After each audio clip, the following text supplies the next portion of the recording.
What about the media? Like, we all know that, Trump drives clicks and viewers and all the rest of it, and without him, imagine there'd be no CNN and MSNBC would just disappear. No threat to democracy.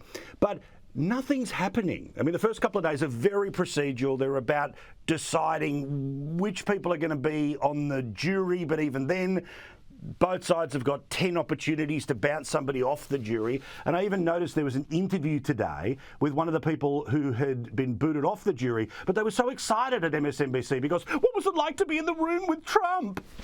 Oh my God, it is unbelievable. The weird love-hate relationship that the media has with Trump is on full display.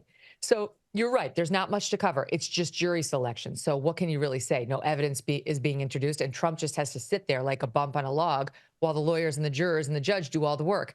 Well, they've found a way, because it's not interesting unless it's about Trump. They have found a way. I give you this from the Washington Post. As the questioning of potential jurors continued, Trump at one point looked at something on his lawyer's phone. His reaction was not clear. Later, Trump's eyes closed again and his head occasionally dipped.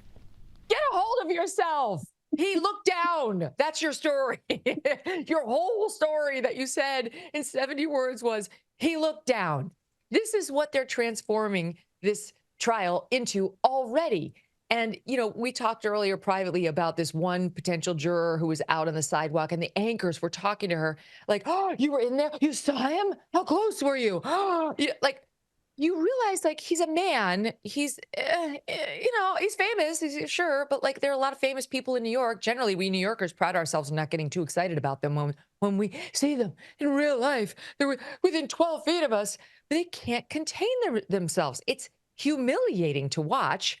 So I don't know what we're going to have in store for us when they actually have witnesses taking the stand. I think it's going to be further evidence of the media beclowning themselves. However, I do want to say one thing about the jury. I think we're already being misled because they've selected now, as I say, 7 jurors thus far. And they're not allowed to ask the jurors would be how they voted, but they can ask proxies for that. For example, what TV news do you watch? What newspapers do you have delivered to your home? And then one of the guys who made it on the jury says he watches MSNBC and Fox and gets the New York Times delivered to his house. All right. That's a lie. I'm just going to go right ahead and say he's lying. He does not watch MSNBC and Fox. You and I are the only 2 people who watch both MSNBC and Fox because it's our business. We have to know what's happening on the various media channels left and right. The regular civilians don't do that unless they're hate watching. Okay, I could buy that, one of them. And the fact that he gets the New York Times delivered to his house and reads that, and not the Wall Street Journal or the New York Post, which is everybody's favorite newspaper, tells us that he's lying about the Fox News part. Anyway, he made it on the jury. We're seeing a lot of this. So far, I think it's 4 men and 3 women. I guess that's somewhat better for Trump because women don't love Trump.